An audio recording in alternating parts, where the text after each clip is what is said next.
बिस्मिल्लाहिर्रहमानिर्रहीम। नाज़रीन अस्सलाम वालेकुम। प्रोग्राम है बाखबर, मैं हूँ यासिर रहमान। नाज़रीन, आज के पहले मौजू में हम बात करेंगे IMF की उस सेकंड ट्रांच की रिलीज़ और अप्रूवल के हवाले से, जो 700 मिलियन की पाकिस्तान के लिए अप्रूव की गई बोर्ड ऑफ डायरेक्टर्स की जानिब से IMF के।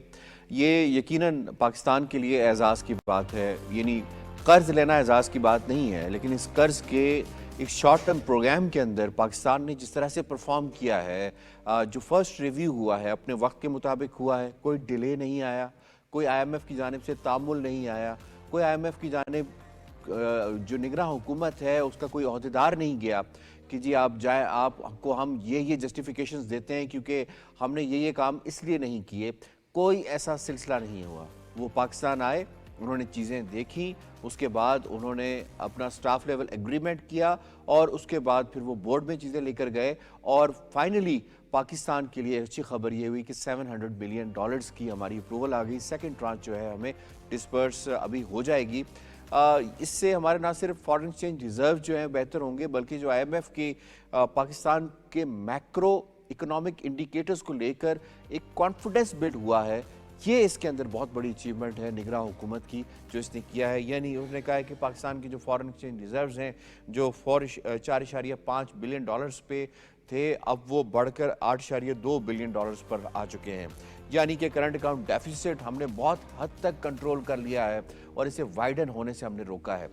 और इसके साथ साथ जो हमारी एक्सपोर्ट्स हैं उसके अंदर इंक्रीज़ आया है। चाइना में भी जो एक्सपोर्ट्स हमारी जाती हैं उस पर भी इंक्रीज़ आया, बाकी जो कंट्रीज़ हैं उसके अंदर भी इंक्रीज़ आया और गवर्नमेंट प्लान कर रही है कि मज़ीद इसे बढ़ाया जाए। इसी तरीके से जो इम्पोर्ट हैं उसको काफ़ी हद तक रैशनलाइज़ किया गया है, काफ़ी हद तक कम किया गया है, उसकी कॉस्ट भी जो है हमें बची है। और जो हमारा फिस्कल डिसिप्लिन है जिसे किसी हद तक मज़ीद बेहतर करने की ज़रूरत है, उसका भी आगाज़ हो चुका है। लेकिन जो हमारे चैलेंजिंग एरियाज़ हैं, चैलेंजिंग एरियाज़ क्या हैं कि हमारा इन्फ्लेशन रेट इस वक्त भी कंट्रोल में नहीं है, यानी जितना होना चाहिए 18.5 तक होना चाहिए वो उतना नहीं है, उसको कंट्रोल करने की ज़रूरत है। हमारे रेवेन्यूज़ और रेवेन्यूज़ के मुख्तलिफ जो सोर्सेज हैं, यानी अगर हम बात कर लें सोर्सेज के हवाले से तो उन्होंने 2 सोर्सेज को डिफ़ाइन किया है।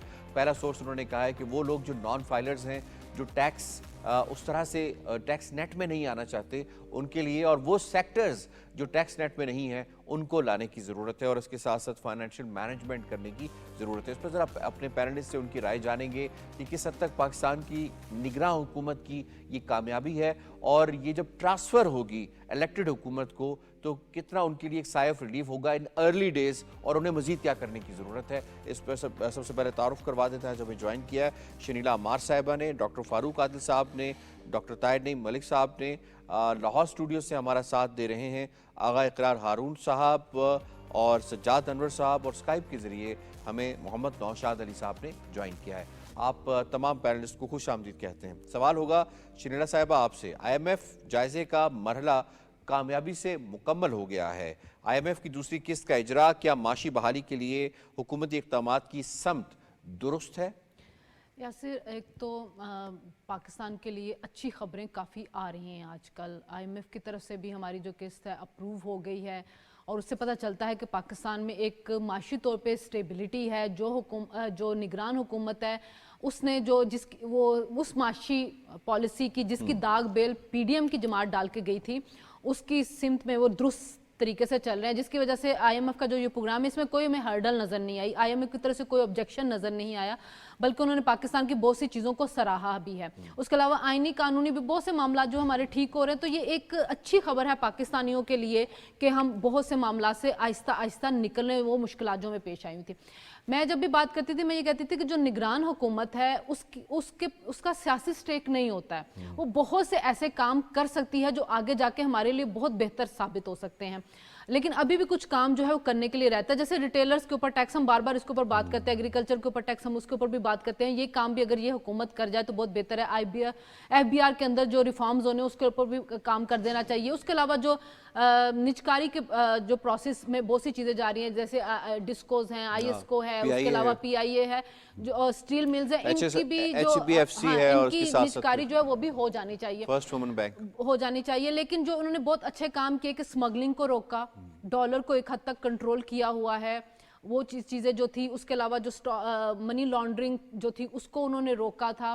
इसके अलावा जो ये मनी चेंजर्स थे उनकी के लिए भी एक पॉलिसी तकरीबन बनी है जिससे उनको कंट्रोल किया गया है। स्टॉक एक्सचेंज हमारी बहुत अच्छी जा रही है। स्टॉक एक्सचेंज का मतलब ये कि सरमायाकार हमारे ऊपर एतमाद कर रहा है। अभी वर्ल्ड बैंक की भी एक रिपोर्ट आई है जिसमें उन्होंने कहा है कि मुल्क में इंस्टेबिलिटी पाकिस्तान की अगर होगी पॉलिटिकल, तो फिर सरमायाकारों के लिए इनेबलिंग वो नहीं रहेगी एनवायरनमेंट। उसके अलावा एग्रीकल्चर के ऊपर बहुत काम हो रहा है, जो हमने कौंसल बनाई है जिसमें फैसिलिटेट किया जाएगा उन तमाम लोगों को जो पाकिस्तान के अंदर इन्वेस्टमेंट करना चाहते हैं। तो बहुत सी अच्छी चीजें हो रही हैं, लेकिन अभी बहुत सा काम करना बाकी है। तो जो आने वाली हुकूमत है उनके लिए एक स्टैंडर्ड सेट कर गई है निगरान हुकूमत। तो जो आने वाली हुकूमत है उनको ये चाहिए होगा कि मैशत के ऊपर सियासत मत करें।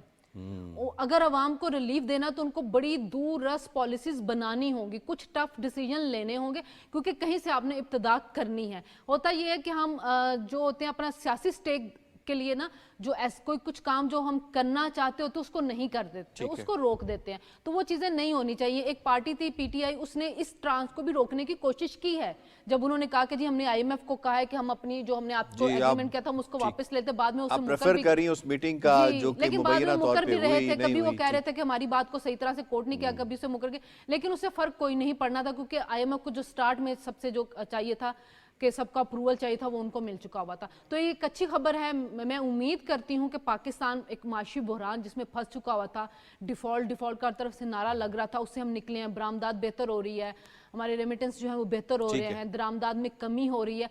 आईटी सेक्टर पे बहुत ज्यादा इन्वेस्ट करने की जरूरत है, क्योंकि आईटी सेक्टर जो है वो बहुत ज्यादा फायदेमंद होगा आगे आपके लिए, जो आप फॉरेन रिजर्व्स को आपके इंक्रीज करने के लिए। डॉक्टर फारूक आदिल साहब, आपको इन्वॉल्व करूंगा, ये फरमाइएगा कि कितना एतमाद बहाल होगा पाकिस्तान के इन्वेस्टर का, वो लोग जो दुबई की बात कर रहे हैं या अपना पैसा कहीं बाहर ले जाने के हवाले से बात कर रहे हैं, कि जब उसने देखा कि जो लेंडर है उसका इतना ट्रस्ट अब बहाल हो चुका है कि उन्होंने रिव्यू के अंदर कोई ऐसी चीज़, कोई रिजर्वेशन का इजहार नहीं किया और ट्रांच रिलीज़ कर दिए, कितना कॉन्फिडेंस इससे मार्केट में बहाल होगा?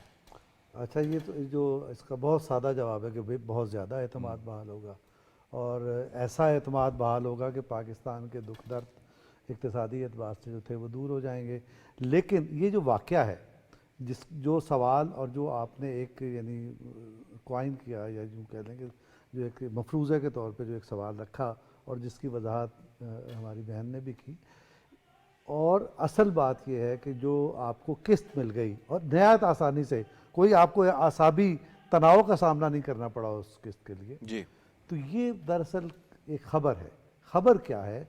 ये एक नए मुत्तहद पाकिस्तान की ख़बर है, जो बहुत बरसों के बाद, कई दिहाइयों के बाद पाकिस्तान की कौम को भी ये ख़बर मिल रही है और पाकिस्तान से बाहर भी ये मैसेज जा रहा है, और उन लोगों को भी ये मैसेज जा रहा है जिनका आप जिक्र कर रहे हैं, सरमायाकार को, जिसने पाकिस्तान में आके सरमायाकारी करनी है। ये क्या है मुत्तहद पाकिस्तान?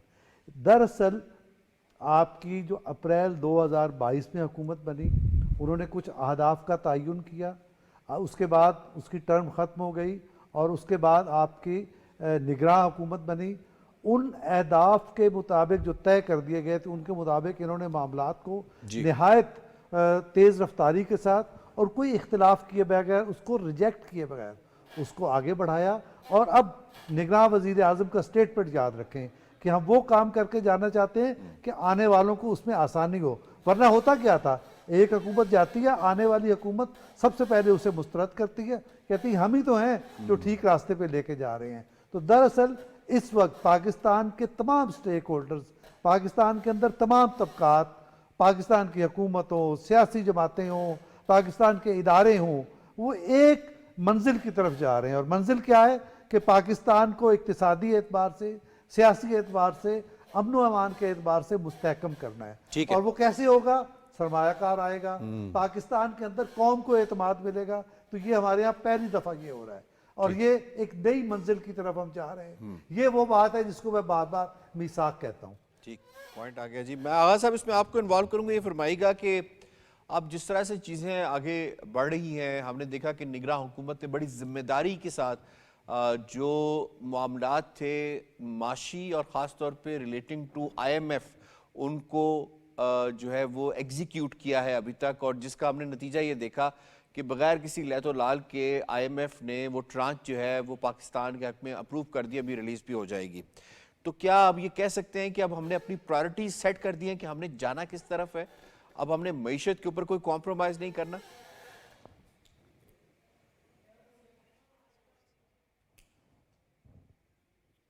بالکل دیکھیں، مجھے بہت خوشی ہوئی ریسنٹلی ایک عرب نیوز کا میں آرٹیکل پڑھ رہا تھا جس کا انٹرو ہی بڑا خوبصورت تھا کہ ایک ملک کی جو ابتدا ہے 2023 کی وہ ایسے ہوتی ہے کہ اس کی مکمل طور پہ جو اکانومی ہے وہ میلٹ ڈاؤن ہو رہی ہے اور جس میں ٹیررزم بڑھ رہا ہے، لیکن اسی ملک کا 2023 اس خوبصورتی سے ختم ہوتا ہے کہ اس کا جو آپ کہہ سکتے ہیں کہ جو سٹاک مارکیٹ ہے وہ آل ٹائم ریکارڈ توڑ کے 60,000 پلس پوائنٹس تک چلی جاتی ہے. اور وہ آرٹیکل جو ہے وہ بڑا آپ سمجھیں ہمارا جو 2023 کا سال تھا جس کے بیچ میں آپ کہہ سکتے ہیں انٹرم گورنمنٹ اور اس سے پہلے گورنمنٹ دونوں کی جو پرفارمنس تھی وہ اس نے بڑی اچھی طریقے سے شو کی اس آرٹیکل میں. مجھے بہت خوشی ہوئی.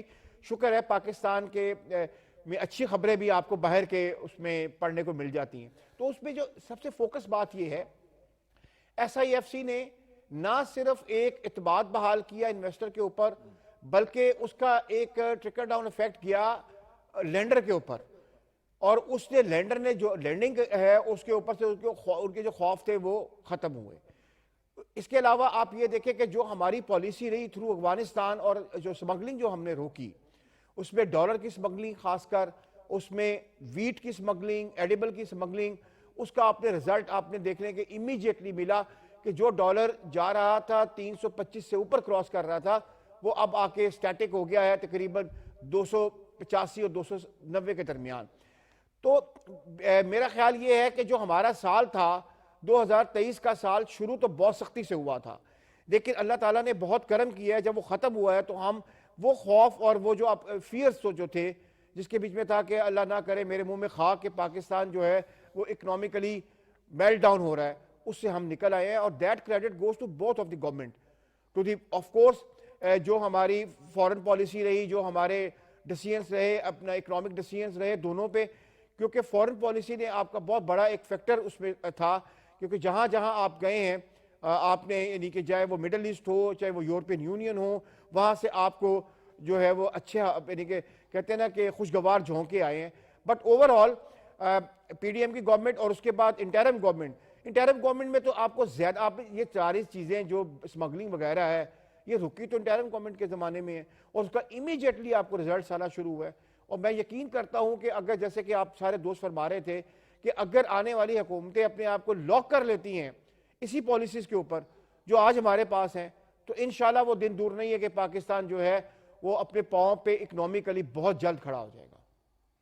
جی ٹھیک ہے سجاد صاحب اس میں آپ کو انوالو کروں گا. ماضی میں ہم نے دیکھا کہ ہم پروگرامز میں گئے پروگرامز کامیابی کے ساتھ ہم نے مکمل بھی کیا یعنی پی ایم ایل این کی گورنمنٹ تھی انہوں نے کامیابی کے ساتھ مکمل کیا. اس کے بعد جو گورنمنٹ آتی ہے پی ٹی آئی کی وہ پہلے تو جانے سے گریز کرتی ہے جس کی پھر کاسٹ ہمیں برداشت کرنی پڑتی ہے. پھر وہ جاتی ہے لیکن کافی ہائر انٹرسٹ کے اوپر ہمارا نیگوشیشن ہوتا ہے اور پھر ایک نئے پروگرام میں ہم جاتے ہیں. پھر ان کی حکومت جب جاتی ہے تو پھر پی ڈی ایم کی حکومت آتی ہے اور پی ڈی ایم کی حکومت یہ بھی جو ہے وہ مقبضے کا شکار ہوتی ہے کہ ہمیں جانا چاہیے نہیں جانا چاہیے.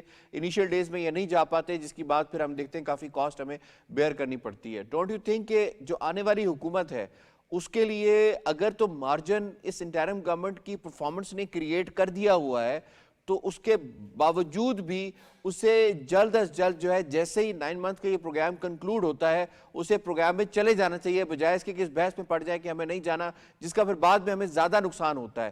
ڈونٹ یو تھنک کہ ہمیں وے فارورڈ کی طرف جانا چاہیے بجائے اس کے کہ ہم دوبارہ سے اسی سائیکل کے اندر وشے سائیکل میں جائیں؟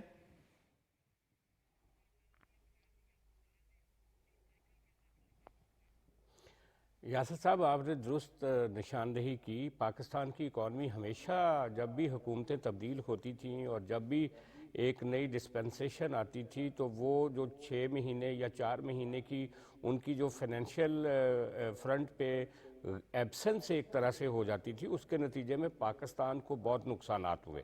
وہ جو ایک فریکوینسی ہونی چاہیے ایک حکومت کی اور دوسری حکومت کی شفٹنگ کے دوران اس کو ہم نے پچھلے ماضی میں ہم نے دیکھا کہ اس کی ہم نے وہ نظر نہیں آتی تھی.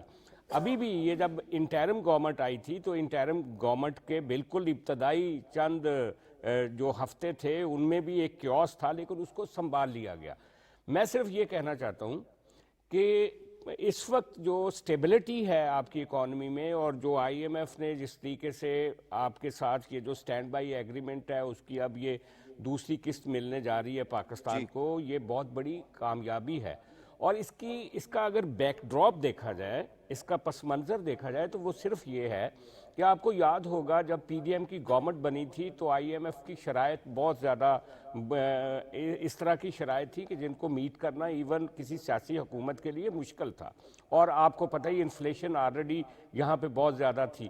تو اس کی ریزن کیا تھی؟ اس کی ریزن وہ کیوس تھا، پولیٹیکل کیوس تھا، جو اپوزیشن نے یا اس وقت جو ڈسپوز ہوئی تھی گورنمنٹ، انہوں نے جو کریٹ کر دیا، جس طرح کے فیصلے آ رہے تھے، جس طرح کے ضمنی الیکشن آ رہے تھے، جیسے سائفر کا معاملہ اور اینٹی امریکنزم ایک چلایا گیا، اس کے نتیجے میں دنیا نے آپ سے تھوڑا سا ڈسٹنس اختیار کر لیا تھا۔ لیکن اس کو برج کیا ہے چیف آف آرمی سٹاف کی یہ جو ڈپلومیسی ہوئی ہے پچھلے کچھ عرصے میں، اور خاص طور پہ وہ جو امریکہ گئے ہیں، اور خاص طور پہ جس طرح سے انہوں نے ان کی سربراہی میں یہ جو فیسیلیٹیشن کونسل بنی، جس طرح سے مڈل ایسٹ کے ملکوں کے ساتھ ہم نے انگیج کیا، اور جیسے انویسٹمنٹس آ رہی ہیں، جیسے ہم نے سمگلنگ کو روکا، فسکل ڈسپلن جو زبردست طریقے سے مینٹین کیا گیا پچھلے 4-5 مہینوں میں، اور اس کا کریڈٹ آرمی چیف کو جاتا ہے، موجودہ کیئر ٹیکر سیٹ اپ کو جاتا ہے، اور خاص طور پہ جو وزیر خزانہ ہیں، نگران وزیر خزانہ، ان کی کمپیٹنس کو بھی ہمیں ٹربیوٹ پیش کرنا چاہیے کہ انہوں نے اس وقت اکانومی کو سٹیبل کر دیا۔ اب یہ جو آپ نے سوال اٹھایا نا، ضرورت اس بات کی ہے کہ 8 فروری کے الیکشنز کے بعد جو گورنمنٹ بھی بنتی ہے وہ اس کو بغیر کسی وقفے کے کنٹینیو کرے، بلکہ ہونا یہ چاہیے کہ آفیشیلی جب تک ایک نئے وزیر خزانہ نہیں آ جاتے، شمشاد اختر صاحبہ کو ہی اپنی پالیسی کو آگے لے کر جانا چاہیے، اور باقاعدہ اگلی گورنمنٹ کو بریف کرنا چاہیے کہ ہمیں کن کن سیکٹرز کو زیادہ امپروو کرنے کی ضرورت ہے۔ ہم لوگ تو تجزیہ کر سکتے ہیں، لیکن جو ڈرائیونگ سیٹ پہ ہوتا ہے اس کے پاس زیادہ نالج ہوتی ہے، اور وہ زیادہ مطلب بہتر طریقے سے نئی گورنمنٹ کو بتا سکے گا کہ انہوں نے کیسے آگے لے کر چلنا ہے۔ لیکن مجھے امید ہے کہ آنے والا وقت جو ہے وہ سٹیبلٹی لے کر آئے گا، ہماری فارن پالیسی بہتر ہوگی، اس کے نتیجے میں ہمارا انٹرنیشنل ٹریڈ اور انٹرنیشنل معاملات جو ہیں وہ بہت اچھے ہوں گے آنے والے وقت میں۔ جی ٹھیک ہے، نوشاد صاحب آپ کو انوالو کروں گے، یہ فرمائیے گا کہ آئی ایم ایف غلط تو نہیں کہہ رہا؟ آئی ایم ایف کہہ رہا ہے کہ آپ اپنی ریونیوز جو ہے اس کو مزید انکریز کریں، آپ کے پاس کافی ہیوی پوٹینشیل ہے اپنے ریونیو کو انکریز کرنے کا۔ مثال کے طور پہ جس طرح سے یہاں پہ بات شنیلا صاحبہ نے کی کہ ہمارے جو ان ٹیکسڈ ایریاز یا سیکٹرز ہیں انہیں ٹیکس کرنے کی ضرورت ہے، ریئل اسٹیٹ سیکٹر ہو گیا، ریٹیل سیکٹر ہو گیا، ایگریکلچر سیکٹر ہو گیا، کتنا پوٹینشیل ہے ہمارے پاس یہ کام کرنے کے لیے، اور اگر یہ ہم کر جاتے ہیں تو کتنا فسکل سپیس ہمیں اویلیبل ہوگی کہ ہم لونز کی طرف نہ جائیں۔ 7 ٹریلین روپیز کا ہمیں صرف مارک اپ دینا پڑ رہا ہے آؤٹ آف 12 ٹریلین کی جو آؤٹ لے ہے اس کے اندر۔ تو آپ اس حوالے سے کیا سوچتے ہیں کہ کتنا ضروری ہے کہ اب ان سیکٹرز کو ٹیکس نیٹ میں لے آئیں؟ اب بہت ہو گیا ہم نے انڈائریکٹ ٹیکسز لگا کے۔ دیکھیے، یہ تو بڑی سمپل اور سادہ سی بات ہے کہ کوئی بھی جو قوم ہے اگر وہ اپنے کوئی محاصل اکٹھے نہیں کرے گی تو وہ خرچ کہاں سے کرے گی؟ اور ہم نے جو کمی کوتاہی کی ہے وہ یہی ہے کہ ہم نے جتنا ہم نے کلیکٹ کیا ہے یا جتنے ہم نے محاصل اکٹھے کیے ہیں، اپنے اخراجات اس سے بہت زیادہ بڑھا لیے ہیں، اور اس کمی کو پورا کیا ہے ہم نے قرض لے کر۔ تو اب یہ تو انڈرسٹوڈ سی بات ہے کہ اب جس جگہ کے اوپر ہم آ کھڑے ہوئے ہیں، معیشت کی جو سچویشن یا حالت ہم نے دیکھی ہے گزشتہ دنوں، کہ پاکستان کی تاریخ میں پہلی بار اس کے ڈیفالٹ کرنے کی بات آئی، باوجود اس کے کہ اس سے قبل پاکستان نے جب ایٹمی دھماکے کیے تھے تب بھی اس طرح کی صورتحال پیدا نہیں ہوئی تھی۔ تو اب جب ہم اس سچویشن پہ آ چکے ہیں، اور پھر اس سچویشن کو سنبھالنے کے لیے جو سخت فیصلے کیے گئے پی ڈی ایم حکومت کی جانب سے، اور نگران حکومت نے جتنی جسے کہتے ہیں تندہی سے ان تمام فیصلوں کو امپلیمنٹ کروایا، اور پھر اس کے بعد مزید اس میں بہتری لائے، تو ہمیں یہ بات سمجھ آ جانی چاہیے کہ اگر ہم اپنا ٹیکس نیٹ نہیں بڑھائیں گے، وہ سیکٹرز جو بہت جسے کہتے ہیں پاکستان بننے سے لے کر اب تک ٹیکس ہالیڈے جو ہے نا وہ اس کو انجوائے کر رہے ہیں، تو اس طرح سے ہمیں بہرحال اپنے خرچے پورے کرنے کے لیے پھر ہمیں بین الاقوامی جو ادارے ہیں ان کے دروازہ کھٹکھٹانا پڑے گا، اور ان سے قرض لینا پڑے گا۔ تو قرض لے کر تو آپ اپنے آپ کو کبھی بھی سٹیبل نہیں کر پائیں گے۔ تو بہتر طریقہ تو آپ اپنے گھر کے بجٹ کو دیکھ لیجئے نا کہ آپ گھر کا بجٹ بناتے ہیں، اگر آپ کا جو خرچ ہے وہ آپ کی آمدن سے زیادہ ہوتا چلا جائے تو آپ یقیناً قرضوں کی جو مصیبت ہے اس میں دھنستے چلے جائیں گے۔ اسی طرح سے ملک ہے، ملک کو چاہیے کہ اس وقت جو بھی پالیسی بنی ہوئی ہے یہ چیزیں طے ہو چکی ہیں۔ یہ ہمارے ڈاکٹر فاروق عادل صاحب عموماً فرماتے ہیں کہ ریاست جو ہے وہ کچھ فیصلے کر چکی ہے، ریاست کو یہ انڈرسٹینڈنگ ڈیولپ ہو چکی ہے کہ پالیسیز کا تسلسل بہت ضروری ہے، اسی لیے پی ڈی ایم حکومت کا جو پالیسی ہے اس کو امپلیمنٹ کیا گیا نگران حکومت کی جانب سے، اور اب جو اس میں مزید بہتری لائی گئی، یہ اسمگلنگ سمیت جتنے بھی جو اقدامات کیے گئے ہیں جن کی طرف ہمارے جو پینلسٹ ہیں انہوں نے اشارہ کیا، تو اس کے بعد جو بہتری آئی ہے ہم اس کو ضائع تو نہیں کر سکتے۔ یہ جو ابھی بات کی جا رہی تھی کہ آئندہ منتخب ہونے والی حکومت جو ہے وہ باؤنڈ ہے ان چیزوں کے۔ ابھی آپ کے گورنر اسٹیٹ بینک نے یہ اس جائزہ رپورٹ میں لکھا ہوا ہے کہ گورنر اسٹیٹ بینک نے اور آپ کے فائنانس منسٹر نے یہ لکھ کر دیا ہے کہ وہ تمام شرائط جو آئندہ بجٹ میں بھی کنٹینیو کریں گی اور اس پر عمل درآمد ہوگا، تو آنے والی جو منتخب ہو کر آنے والی حکومت ہے وہ ان چیزوں کو کنٹینیو کرے گی۔ اور اگر بات پوٹینشل کی جائے تو آپ کو پتا ہے یاسر، آپ دیکھیے کہ ان تمام تر نامساعد حالات کے باوجود آپ نے ٹیکس کلیکشن کا جو ٹارگٹ ہے وہ پورا کیا ہے۔ تو اگر آپ وہ سیکٹرز جو بہت عرصے سے پاکستان بننے سے لے کر اب تک ٹیکس نہیں دے رہے ان کو آپ ٹیکس نیٹ میں لائیں، تو یہ جو آپ جس اماؤنٹ کی آپ بات کر رہے ہیں ہم اس سے بہت زیادہ جو ہے نا ریونیو اپنے ان ہاؤس جنریٹ کر سکتے ہیں، نہ صرف جنریٹ کر سکتے ہیں بلکہ اس کے ساتھ ہم جو ہمارے لیے اب پرابلم ہے ہمارے سامنے کھڑی ہے کہ ہم اپنے ترقیاتی بجٹ کو آگے بڑھانے کے لیے ہمیں پیسوں کی ضرورت رہے گی، اور اپنے معاملات کو چلانے کے لیے ہمیں پھر آئی ایم ایف پروگرام میں جانا پڑے گا۔ یہ لازم ہے، یہ ہمارے سامنے ہے، یہ اس سے کوئی انکار نہیں کر سکتا، اور اگر اس میں ڈیلے کی جائے گی تو اس سے پرابلمز بڑھتے چلے جائیں گے، بڑھتے تو جائیں ہمیں گے، کام نہیں ہوں گے۔ ٹھیک ہے سر، پوائنٹ آ گیا آپ کا ڈاکٹر طاہر نہیں، ملک صاحب یہ فرمائیے گا کیا سیاسی جماعتیں جو ہماری ہیں جنہوں نے آگے اقتدار سنبھالنا ہے، جس کو بھی عوام جو ہے وہ الیکٹ کر کے بھیجتے ہیں ایوانوں کے اندر، پھر انہوں نے حکومت بنانی ہے اور اقتدار سنبھالنا ہے، کیا ان کو انڈرسٹینڈنگ اس حوالے سے پراپر ہے کہ ہم کس جگہ کے اوپر کھڑے ہوئے ہیں، ہمیں یہاں سے آگے کس جگہ پہ جانا ہے؟ ذرا یہ بتائیے گا طاہر نہیں ملک صاحب، اگر آپ یہ کہیں کہ ہم 300 یونٹ فری دے دیتے ہیں آپ کو اور اسی طریقے سے ہم سبسڈیز دیں گے، تو کیا ہم وہ فلمزی وعدے ہمیں کرنے چاہیے جو کہ اس وقت ہماری اکنامک کنڈیشن ہے، ہمارے منشور کے حوالے سے خاص طور پہ جو اکانومی ہے، کتنی انڈرسٹینڈنگ ہے ہماری سیاسی جماعتوں کو؟ ایک تو بات یہ کہ سیاسی جماعتوں کو اندازہ ہے کہ یہ جو اقتدار میں آئیں گے یہ پھولوں کی سیج نہیں بلکہ کانٹوں کی مالا ہے، اور یہ جو اکنامک کٹی ہے اس کے اندر اتنا جوس نہیں ہے، اتنے پیسے نہیں ہیں، معیشت کا حجم بھی بڑھانا ہے، تجارتی خسارہ بھی کم کرنا ہے، اور قرضوں کی ادائیگی بھی کرنی۔ تو یہ کوئی بھی گورنمنٹ آتی ہے اس کے لیے سب سے بڑا ہیڈ ایک ہے، اور اس کے ساتھ انرجی کرائسس بھی ہے۔ تو اس کے لیے یہ ہے، ہم نے یہ ساری چیزیں جو آپ کہہ رہے ہیں کہ وہ سلوگنز بڑے خوش نما ہوتے ہیں، وہ ہم نے پڑوسی ملک میں دیکھا کہ عام آدمی پارٹی کے جو تھے انہوں نے یہ کیا، لیکن اس کے لیے آپ کو سرٹن لیول پہ معیشت کا حجم بڑھانا ہے، لے کر جانا اگر پڑے گا۔ آپ سیاسی جماعتوں کو یہ پتہ ہے کہ اگر انہوں نے ڈیلیور کرنا ہے اور اگر انہوں نے عوام کو ریلیف دینا ہے تو اس کے لیے انہیں فائنینشل ڈسپلن اور آئی ایم ایف کا جو اسٹرکچرل ایڈجسٹمنٹ پلان ہے یہ کنٹینیو کرنا پڑے گا۔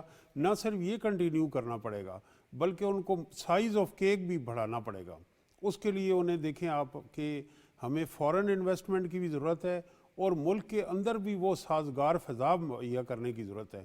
اب تک اگر آپ دیکھیں تو پچھلے 10 سالوں میں جو ہمیں 46 یا 50 بلین کے قریب چائنا نے ہمارے ایک سی پیک کے پروجیکٹ میں انویسٹ کیا، اتنی بڑی پروجیکٹ کہ ہم تو متحمل نہیں تھے، لیکن ساتھ ہم پولیٹیکل انسٹیبلٹی نہ ہونے کی وجہ سے جو ملک کے اندر ہمیں معیشت کو گرو کرنا چاہیے تھا وہ نہیں کر سکے۔ تو اس لیے میں سمجھتا ہوں کہ جہاں بلاول صاحب نے یہ بات کی ہے انہیں انرجی کرائسس کا ایک مربوط نظام بھی دینا چاہیے، اور ان کی سکسیس ایک ہے تھر کول پروجیکٹ، پنجاب میں اسی طرح کے پروجیکٹ لگیں، اس کا ایک مربوط وہ پلان بھی دیں اپنے منشور میں، اور آرٹیکولیٹ کریں کہ میں کیسے 100 یونٹ 200 یونٹ دے سکتا ہوں۔ اب جو بات ٹیکس کی ہوئی ہے یہ صحیح ہے کہ ریکارڈ کلیکشن ہوئی ہے، لیکن میں اس میں ایک فگر یہ لانا چاہتا ہوں کہ اس کے اندر 243% جو ہے تنخواہ دار طبقے نے ٹیکس دیے ہیں، اور یہ شہباز رانا صاحب کی سٹوری ہے، بڑے اچھے وہ معیشت کے رپورٹر ہیں، और विद इन दैट 243 अगर आप ब्रेक करें, मतलब बात वही है ना कि वो डायरेक्ट भी दे रहे हैं, वो इनडायरेक्ट भी दे रहे Indirect हैं, भी। तो इसीलिए तो आईएमएफ भी तो आपसे कह रहा है कि आप वो सेक्टर्स लेके आए, टैक्स नेट पे लेकर जी, आए। और ठीक है सर, पॉइंट आ गया। आखिरी में इसमें टाइम बात कम है, फिर करूंगा। अगला Last मौजूद point, आपका ही है, फिर शनीला इस पे हाईलाइट करती रहती हैं कि तनख्वाहदार तबके से हटके 158 अरब इन्होंने दिए हैं और एक्सपोर्टर्स ने टोटल इसमें 46 बिलियन रुपीस टैक्स दिए। जी ठीक, पॉइंट आ गया जी। मुझे यहाँ पे लेनी है ब्रेक। ब्रेक से जब हम वापस आएंगे तो दूसरे मौजू को प्रोग्राम का हिस्सा बनाएंगे। अहम मौजू है, साथ रहिएगा।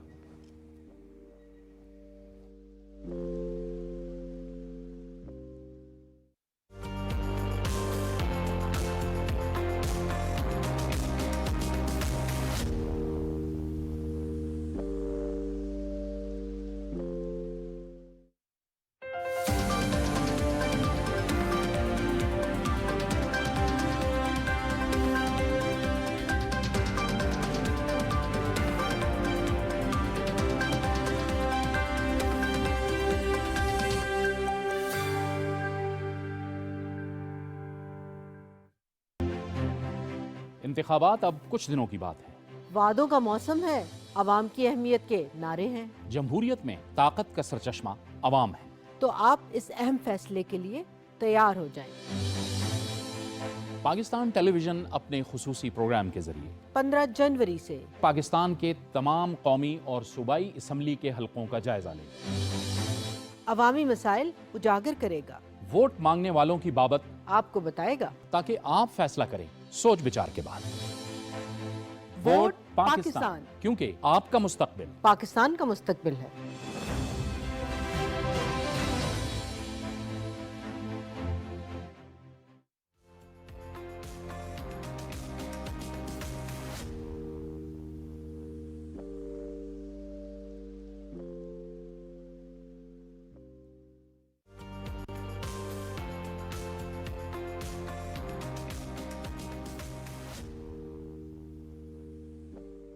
वेलकम बैक जी। पाकिस्तान तहरीक इंसाफ ये कहती नज़र आती है कि जी उसे level playing field election commission of Pakistan नहीं दे रही। इलेक्शन कमीशन ऑफ पाकिस्तान एक पार्टी बन चुकी है, उसके मुताबिक जो पीटीआई की तरफ से इस तरह का बयानिया बनाया जा रहा है, जबकि इलेक्शन कमीशन ऑफ पाकिस्तान ने जो अपना जवाब जमा करवाया सुप्रीम कोर्ट में, उन्होंने कहा कि जनाब इनकी जितनी भी रिजर्वेशंस थी, और उन्होंने कहा कि 33 शिकायत 26 दिसंबर तक इनकी हमें मौसूल हुई हैं, जो हमने इनको सेटिस्फाई किया है। जो मुतालिका लोग थे, ऑफिशियल्स थे, उन्हें नोटिस जारी कर दिए गए हैं, उनसे जवाब मांगा गया है। लेकिन इनका जो ये रिटॉरिक है कि जी हमें लेवल प्लेइंग फील्ड नहीं मिल रही, ये इसको हम मुस्तरद करते हैं। इसी तरीके से अगर पाकिस्तान पीपल्स पार्टी के हवाले से बात करें तो उनकी भी तोपों का जो रुख होता है वो पाकिस्तान मुस्लिम लीग नवाज़ के ऊपर होता है। वो ये कहते हैं कि जी इनको ख़ास किस्म की ट्रीटमेंट मिल रही है, वो ट्रीटमेंट बाकी जमातों को नहीं मिल रही।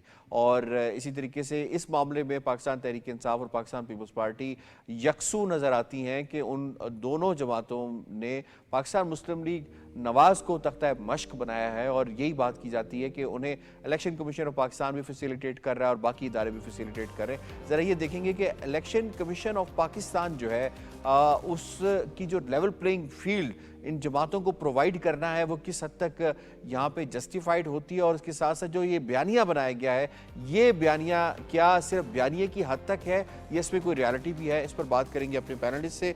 आपसे शनीला साहबा सवाल होगा, लेवल प्लेइंग फील्ड से मुतालिक सियासी बयानियों की गूंज क्या इंतखाबी अमल को मुतनाज़ा बनाने की एक कोशिश है? बिल्कुल कोशिश है यासिर। देखें, मैं तो पहले दिन से इसके ऊपर बात कर रही हूँ। एक चीज़ होती है रियलिटी और एक चीज़ होती है सोशल मीडिया के ऊपर जाके प्रोपेगेंडा करना, क्विक राउंड होगा, थोड़ा जल्दी हम जी प्रेस कॉन्फ्रेंस करके झूठे इल्जामात लगाना। तो वो इनकी वतीरा ये कि सर ये इल्जामात लगाते हैं, जब इनसे सबूत मांगा जाता है इनके पास नहीं होता। ये अदालत जाते हैं, लेवल प्लेइंग फील्ड के ऊपर बात करते हैं, अदालत कहती है आप हमें कुछ मिसालें दें, सबूत दें, नहीं होता। आज सिंबल के ऊपर इलेक्शन ये सुप्रीम कोर्ट के अंदर गए, जब इलेक्शन इनसे पूछ रही है तो ये खुद चीज़ें मान रहे हैं कि हमने ये भी नहीं किया। अच्छा जी इलेक्शन कैसे कंडक्ट करवाए हैं, वो हमने एसएमएस के जरिए भेज दिया, कहाँ पे करवाए हैं, पेशावर में क्यों करवाए हैं, सिक्योरिटी का मसला और था, हाई कोर्ट में केस पेंडिंग था तो पेशावर क्यों चले गए, सारे इनके अपने मसले हैं। फिर ये कहते हैं हमें जलसे नहीं करने दे जा, तो जलसे करने किसने, गौहरान ने जाके करने, उसको जानता कौन है, वो कहाँ जाके जलसे करेगा, कहाँ से आवाम इकट्ठी करेगा। अब भाई इनकी टिकटों के ऊपर मसले शुरू हो गए तो क्या वो भी इलेक्शन कमीशन करवा रहा है या वो निगरान हुकूमत करवा रही है? टिकटें तो आपने दी हैं, उसके बाद जो मसले बन रहे हैं वो आप लोगों की वजह से क्रिएट हो रहे हैं। तो सिर्फ एक फिजा बनाई जा रही है जिसके अंदर प्रोपेगेंडा किया जा रहा है क्योंकि इन्होंने इलेक्शन के नताइज को नहीं मानना। वर्ल्ड बैंक की एक रिपोर्ट आई है जिसमें वर्ल्ड बैंक ने ये बात कही है कि पाकिस्तान में इलेक्शन के बाद अगर इंस्टेबिलिटी रही तो यहाँ पे इन्वेस्टर नहीं आएगा, और पीटीआई चाहती भी यही है। तो वैसे वर्ल्ड बैंक की रिपोर्ट ना भी दे तो ये तो एक जी, तो नॉर्मल सी बात। उनको इससे और भी मिल गया ना, उनसे उनको एक और मिल जाएगा कि जी ये काम अगर हम करेंगे तो फिर मुल्क क्योस के अंदर रहेगा, जैसे कि हमने पिछले 1.5 साल भी रखा था। तो ये काम ये करते रहेंगे अभी भी इलेक्शन के बाद भी। क्या एक्स्ट्रा ये स्पेशल फेवर दे रही है जी इलेक्शन कमीशन भी या बाकी इदारे भी नवाज शरीफ साहब को, जिस पे पीपल्स पार्टी भी उन्हें कहती है कि जी उन्हें बहुत स्पेशल ट्रीटमेंट मिल रही है, और ये भी कह रहे हैं कि जी लेवल प्लेइंग फील्ड हमें नहीं मिल रही, इनको मिल रही है, ज़्यादा मिल रही है, क्या दे रही है बताएं? अच्छा देखिए, हम कल तक ये डिस्कस करते आए हैं कि मुस्लिम लीग नून के जलसे क्यों नहीं हो रहे, नवाज शरीफ घर से क्यों नहीं निकल रहे। तो हमें पता चला कि वो इसलिए निकल रहे हैं कि उनको तो अपने फ्यूचर का ही नहीं पता था कि क्या वो इलेक्शन में आ सकते हैं या नहीं आ सकते। फिर जब सुप्रीम कोर्ट का फैसला आया तो चीज़ एक खुल के सामने आई, तो फेवर तो ये मिल रहा है उसको। अच्छा, अब सवाल ये पैदा होता है कि पीटीआई ये क्यों कर रही है। पीटीआई एक वजह तो ये है कि उसने इलेक्शन के नताइज नहीं मानने, दूसरी वजह ये है कि वो एक हमदर्दी की लहर पैदा करना चाहती है। हम बड़े मजलूम हैं, हमें मार दिया, हमें पीट दिया। अच्छा, कैसे मारा, कैसे पीटा, तो हमें ये पता चलता है जब अदालत में आते हैं, भाई कोई डॉक्यूमेंट, कोई सबूत, कोई दलील, कुछ भी नहीं। एक आखिरी बात सिर्फ सीडीज तो होती है ना उनके पास। चलो ठीक है, पॉइंट आ गया सर, वक्त कम है। एक जुमले में देखिए, एक सवाल यहाँ आया था कि आखिर ये क्या वजह है कि कोई सियासी जमात उठ के ये कह देती है कि जी मैं 300 यूनिट दे दूंगी। एक सियासी जमात ने कहा कि अगले दिन हम आपको सूदी निज़ाम खत्म कर देंगे। दरअसल ये जमातें वो हैं जिनको पता है कि हमने इलेक्शन में नहीं आना, हमें जीतना नहीं है। ठीक है सर, ठीक पॉइंट आ गया। डॉक्टर ताहिर नईम मलिक साहब, क्विकली सर फरमाइएगा, लेवल प्लेइंग फील्ड क्या ये है कि आपका जो मुखालिफ है उसे बिल्कुल आउट कर दिया जाए या उसके हाथ पांव बांध दिए जाए और हमें खुला छोड़ दिया जाए 2018 की तरह, इसको कहेंगे लेवल प्लेइंग? देखिए, हाथ पांव तो बांधे गए जब जस्टिस साकिब निसार थे, और दूसरी बात ये कि वो हाथ पांव बांधने वाले निज़ाम में अब एक सियासी पार्टी दौरान इलेक्शन अगर इंतखाबी निशान से महरूम होगी तो फिर इंतखाबात की साख पे उंगलियां उठेंगी। इलेक्शन कमीशन ने जो की परफॉर्मेंस पे रिलीफ तहरीक इंसाफ को अदलिया से मिल रहा है, और सवाल ले लेना, माजी में नून लीग को भी सवाल ले लें। आपने इसकी सिंबल की बात की है, सिंबल में अगर उन्होंने जो बेसिक प्रोसीजर है उसको फॉलो नहीं किया, कानून को फॉलो नहीं किया, जो आईन है उसको फॉलो नहीं किया, तो अगर अदालत इस हवाले से सुप्रीम कोर्ट में, क्योंकि सब जुडिस भी है, मामला लगा हुआ है, इस हवाले से कोई भी बादी नज़र में फैसला आ जाता है तो फिर उसे हम कैसे कहेंगे? हर फॉरम तो उन्होंने यूटिलाइज करके देख लिया। बिल्कुल, वो अगर फैसला आ जाता है, जिस तरह अभी तक जो फैसला पेशावर हाई कोर्ट में है उसके अंदर तो बड़ा क्लियरली कहा गया है कि इनके साथ ये ज्यादती हुई। अब देखना ये कि सुप्रीम कोर्ट में क्या फैसला। ठीक है, पॉइंट आ गया। मैं इसमें आगा साहब सर आपको इन्वॉल्व करूंगा। सर, ये बयानिया है सिर्फ और सिर्फ अपने आप की फेस सेविंग है या इसके अंदर वाकई कुछ सब्सटेंस मौजूद है किसी पार्टी की जानिब से लेवल प्लेइंग फील्ड के हवाले से?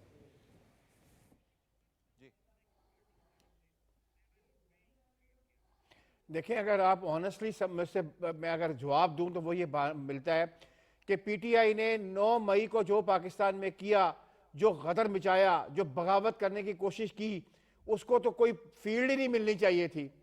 लेवल प्लेइंग फील्ड तो बहुत दूर की बात है, उसको फील्ड मिलना अगर देखा जाए तो बाकी पॉलिटिकल पार्टीज को ये कह सकती है कि हमें लेवल प्लेइंग फील्ड नहीं मिल रहा है। कि आप एक ऐसी पॉलिटिकल पार्टी इलेक्शन की आप इजाजत दे रही हैं जिसने पाकिस्तान में बगावत करने की कोशिश की है। तो मेरा तो ये इस पर व्यू पॉइंट बनता है। और एक बात मैं आपको एक और बात बताऊं, जो लेवल प्लेइंग फील्ड की बात कर रहे हैं तो इनको आदत पड़ी हुई है 2018 के इलेक्शन में कि गलियां हो जाए सोनिया दे विच मिर्जा यार फिरे, अब नहीं होना है वो। अच्छा चले, ठीक है, वक्त क्योंकि कम है, मुझे प्रोग्राम यही समेटना पड़ा है। अच्छा डॉक्टर साहब, पॉइंट आ गया, वक्त कम है, प्रोग्राम को यही समेटना पड़ा है। जनाब, आपने दोनों मौज़ूआत के हवाले से हमारे एनालिस्ट का तज्जिया मुलाहिजा किया। प्रोग्राम बाखबर से इतना ही। यासिर रहमान को दीजिए इजाज़त, अल्लाह ने के बाद।